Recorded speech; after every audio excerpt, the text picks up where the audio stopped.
नमस्कार दोस्तों, मैं रवि आप सभी का स्वागत करता हूँ। आज हम जानेंगे पूजा के उन संकेतों के द्वारा कि हमारे साथ कौन सी शक्तियाँ चल रही हैं और कितनी शक्ति हमें पूजा से प्राप्त हो रही है। यह सब कुछ आप लोग पूजा के द्वारा ही जान सकते हो, क्योंकि जिस चीज़ से आपको जो शक्ति प्राप्त हो रही है वही शक्ति, वही पूजा आप लोगों को बताती है कि आपके अंदर कितनी शक्तियाँ जागृत हो रही हैं। कई बार क्या होता है, हम पूजा करते रहते हैं, हमें उस चीज़ का फल प्राप्त नहीं होता, हमारे जीवन में दुख ही दुख आते हैं और हम ये सोचना शुरू कर देते हैं कि शायद हमारी पूजा उस भगवान तक, उस देवता तक नहीं पहुंच रही है। तो ऐसा सोचने से हमारी पूजा व्यर्थ हो जाती है। यह बात आप लोगों को बिल्कुल भी नहीं सोचनी चाहिए, क्योंकि अगर आप ऐसा सोचेंगे कि हमारी पूजा स्वीकार हो रही है या नहीं हो रही है, तो ऐसे में अगर जो पूजा आपकी स्वीकार होती भी है वह भी अस्वीकार मानी जाती है, क्योंकि आपको अपने देवता की भक्ति पर विश्वास नहीं है, आपको अपनी पूजा पर विश्वास नहीं है, तो देवता भी आपकी भक्ति को अस्वीकार कर देते हैं। क्योंकि देवता हमारे जीवन में आने वाली उन छोटी छोटी परेशानियों को साथ के साथ दूर करते रहते हैं। और आप लोग यह समझते हैं कि मेरे जीवन में दुख ही दुख क्यों आ रहे हैं। आप लोग यह नहीं समझते कि शायद अगर आप भक्ति न करते तो आपके जीवन में कितने दुख आते। आप लोगों ने कभी यह बात नोट नहीं की होगी। तो साथ में दूसरी बात जो आती है पूजा के संकेतों की।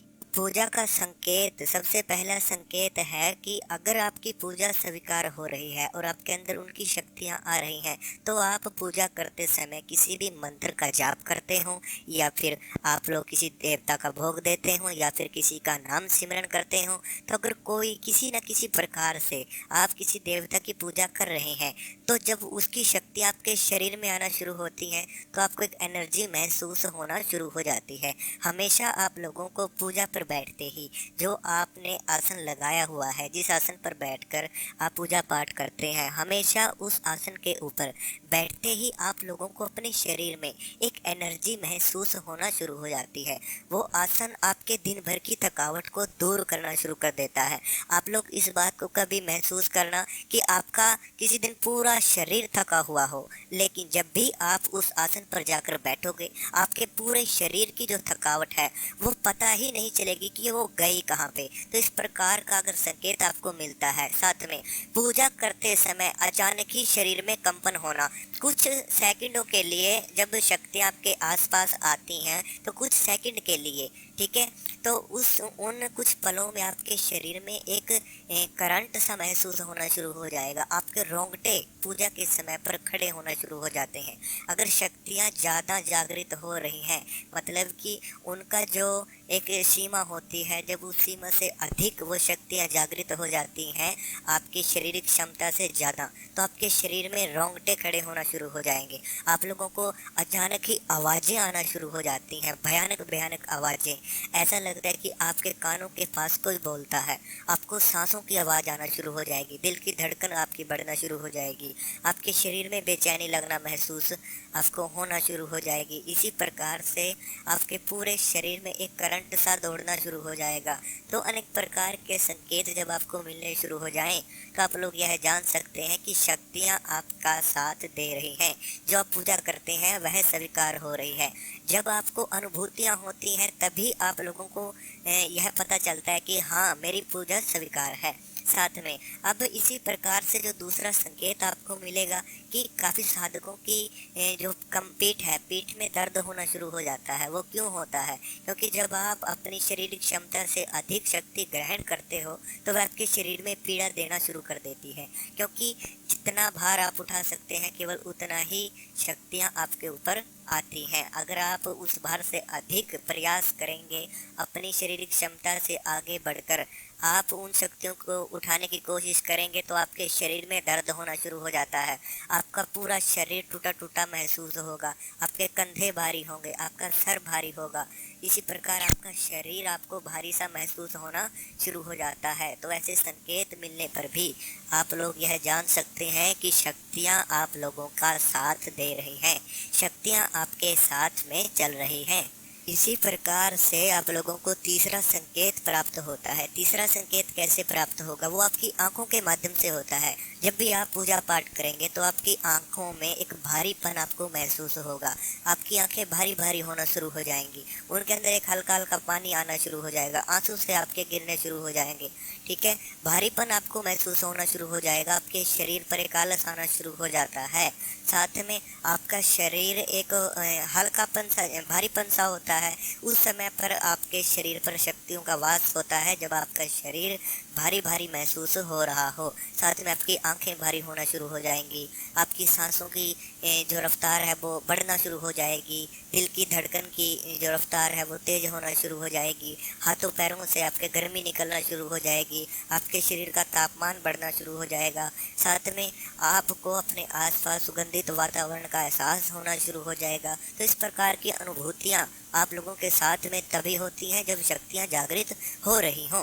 इसी प्रकार से एक अगला संकेत आता है कि जब आपके जो आज्ञा चक्र है, जो वहाँ पर खिंचाव आप लोगों को महसूस होगा। जब कोई शक्ति का आप लोग ध्यान करेंगे तो शक्ति का ध्यान करते ही आपके आज्ञा चक्र पर एक खिंचाव आपको महसूस होगा। आप अपनी आंखें बंद करेंगे, आपको जलता हुआ दीपक दिखाई देना शुरू हो जाएगा। साथ में आप लोगों को देवी देवताओं की तस्वीरें आना शुरू हो जाएंगे। आपके ध्यान में उन देवताओं की तस्वीरें आएंगी जिनकी शक्ति आपके साथ में चल रही हैं। उनकी तस्वीरें सामने आपके आती हैं, उनके मंदिर आपको दिखाई देना शुरू हो जाते हैं। इसी प्रकार से काफ़ी और भी अनुभव उनके मिलते जुलते आपको होना शुरू हो जाते हैं। अब ऐसे ही सपने, आपको सपने भी उन शक्तियों के माध्यम से आते हैं। जो भी शक्ति आपके साथ में चलती है, जो शक्ति आपके साथ हैं, वही शक्ति आपको सपने में दिखना शुरू हो जाती है। जैसे अगर आप माँ की पूजा करते हो तो माँ का मंदिर आपको दिखाई देना शुरू हो जाएगा और माँ आपसे सपनों के द्वारा बातें करना शुरू कर देती है। या फिर आपने किसी माँ के भक्त को आप जानते हैं, उनका रूप में माँ आपको दर्शन देना शुरू कर देती है, उनके रूप में आकर वो आपसे सपनों के द्वारा बातें करना शुरू कर देती है। तो इस प्रकार की बातें भी आपके साथ में होना शुरू हो जाती हैं। इसी प्रकार से आपकी जीवा, जिस जीवा से आप लोग मंत्र जपते हो, देवताओं का नाम जपते हो, उस जीवा पर आपकी सरस्वती माँ का वास पड़ना शुरू हो जाता है। आपके मुख से निकली हुई बातें ज़्यादा से ज़्यादा सत्य होनी शुरू हो जाती हैं। अगर आप किसी के लिए अपने मुख से कोई भी बात निकालोगे तो वह बातें सत्य होना शुरू हो जाती हैं। अगर आप किसी के बारे में जानना चाहोगे, कोई किसी के साथ कोई परेशानी है, उन परेशानियों का समाधान भी आपके दिमाग में अपने आप ही आना शुरू हो जाता है जब शक्तियाँ आप लोगों के साथ में जागृत हो रही हों। आपके मुख से भर भर कर उबासियाँ आनी शुरू हो जाती हैं। साथ में आप लोगों का जो दीपक आप लोग जलाते हो, उसके द्वारा भी आपको संकेत मिलना शुरू हो जाते हैं। आपके जब भी शक्ति जागृत होती है तो सबसे पहला संकेत यही है कि आपके मन में उन देवताओं के लिए लगाव बढ़ जाता है, उन देवताओं के लिए तड़प आपके मन में बढ़ जाती है। जब आपके मन में तड़प बढ़ जाती है तो वही शक्ति आपके साथ में चलना शुरू हो जाती है। जितना ज़्यादा आप उन शक्तियों की गहराई में जाने की कोशिश करोगे, शक्तियाँ उतना ही आप लोगों को अपने नज़दीक लेकर आएंगी, उतना ही आपके पास आती हैं। आपके मन से अगर आप भक्ति करोगे तो शक्ति आपके साथ चलेंगी ही चलेंगी। होता है कई बार कि हमारे घर में कोई देवता नाराज हो जाते हैं, या फिर कोई नेगेटिविटी शक्ति हमारे साथ होती है, कोई नेगेटिव पावर हमारे साथ है, हमारे घर में है, जिनकी वजह से हमें पूजा का फल नहीं मिल पाता है। तो ऐसे में आप अपने देवताओं पर दोष मत लगाएं, अपनी कमी देखें कि मेरी किस स्थान पर कमी है, मेरी किस पूजा में कमी है, मेरे किस भक्ति में कमी है, या फिर मेरे घर में क्या समस्या पहले से हो रही है जिसके कारण से मुझे पूजा का फल नहीं प्राप्त हो रहा है। अब काफ़ी सारे साधक ऐसे भी हैं जो पहले से किसी एक स्टेज पर अटके हुए हैं, उससे आगे ही नहीं बढ़ पा रहे हैं। तो कारण होता है किसी न किसी देवता का दोष या कोई ना कोई नेगेटिविटी आपके साथ में ज़रूर है, जिसकी वजह से आप लोग आगे नहीं बढ़ पा रहे हो। तो साथ में अगर आपके साथ भी ऐसा होता है, आप समाधान जानना चाहते हैं, आपके साथ कोई समस्या है, आपके घर में कोई समस्या है, तो आप हमसे बात कर सकते हैं। बात करने के लिए व्हाट्सएप नंबर आपको स्क्रीन के ऊपर दिया हुआ है। आप व्हाट्सएप नंबर पर जाकर अपनी समस्या व्हाट्सएप पर बताएं, वह समस्या का समाधान आप लोगों को तुरंत बता दिया जाएगा। अगर आप अनुभव देखना चाहते हैं तो चैनल की कम्युनिटी गाइडलाइन चेक करके आप अनुभव देख सकते हैं। साथ में अगर वीडियो अच्छी लगी हो तो चैनल को सब्सक्राइब जरूर करना। हम मिलते हैं कल आपको एक नई वीडियो के साथ।